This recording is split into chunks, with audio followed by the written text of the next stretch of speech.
ان short हम कह सकते हैं कि अगर हम किसी भी क्वेश्चन का जवाब नफी में देना चाहते हैं तो उसके ये तीन तरीके हो सकते हैं कि अगर हम नन को यूज करेंगे तो ना हमें कोई वर्ब यूज करने की जरूरत है और ना कोई नाउन यूज करने की जरूरत है। अगर हम नो को यूज करेंगे तो नो से पहले हम वर्ब इस्तेमाल करेंगे और नो के बाद जो है वो नाउन इस्तेमाल करेंगे। और इसी तरह जब नॉट इस्तेमाल करेंगे तो उससे पहले हम हेल्पिंग वर्ब इस्तेमाल करेंगे और फिर उसके बाद हम एनी का वर्ड इस्तेमाल करेंगे और उसके बाद हम नाउन इस्तेमाल करेंगे। Bismillahirrahmanirrahim. Assalamu alaikum. Welcome to 3 Minute English. Today we will discuss the difference between no, not any and none. आज हम नो, नॉट एनी और नन के डिफरेंस के हवाले से बात करेंगे। Let's discuss. मिसाल के तौर पर अगर किसी शख्स को पैसों की चेंज चाहिए और वो आपसे ये पूछता है कि क्या आपके पास चेंज है, do you have any change, और आपके पास चेंज मौजूद नहीं है, तो आपके पास चेंज नहीं है और आप ये कहना चाहते हैं कि आई हैव ज़ीरो चेंज, यानी मेरे पास चेंज नहीं है, तो उसके लिए आप ये तीनों अल्फाज नो, नॉट एनी और नन को किस तरह से इस्तेमाल कर सकते हैं, आइए देखते हैं। Sorry I have no change, माफ़ कीजिएगा कि मेरे पास कोई चेंज मौजूद नहीं है। तो इसमें हम नो के साथ वर्ब और नाउन यूज़ करते हैं। नो से पहले हमने वर्ब जो इस्तेमाल किया है वो यहाँ पर हैव है कि मेरे पास नहीं है, और नो के बाद हमने जो नाउन इस्तेमाल किया है वो चेंज है कि मेरे पास चेंज मौजूद नहीं है।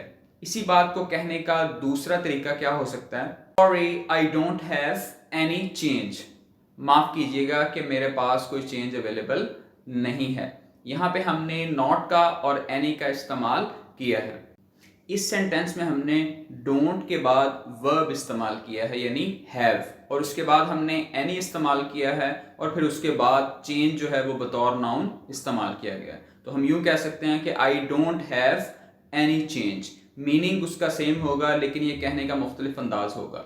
इसी बात को हम तीसरे अंदाज में भी कह सकते हैं, सॉरी नन एट ऑल, माफ़ कीजिएगा मेरे पास चेंज मौजूद नहीं है। तो इस फिक्रे में हम लोगों ने सिर्फ नन का यूज़ किया। जब हम नन का इस्तेमाल करेंगे तो उसके साथ हमें ना वर्ब लगाने की ज़रूरत पेश आएगी और ना ही नाउन लगाने की ज़रूरत पेश आएगी। तो हम नन के साथ ना वर्ब यूज़ किया जाएगा ना नाउन यूज़ किया जाएगा।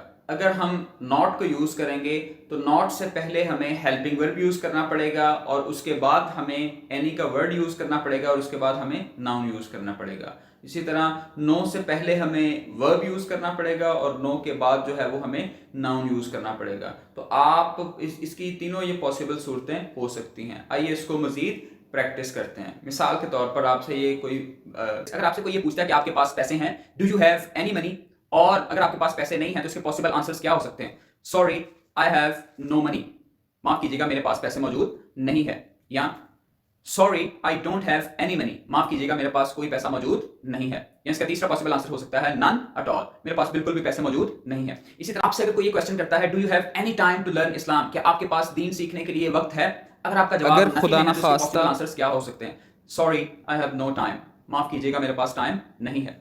दूसरा तरीका, sorry I don't have any time, माफ़ कीजिएगा कि मेरे पास कोई वक्त नहीं है। तीसरा तरीका, नन एट ऑल, मेरे पास बिल्कुल भी वक्त मौजूद नहीं है।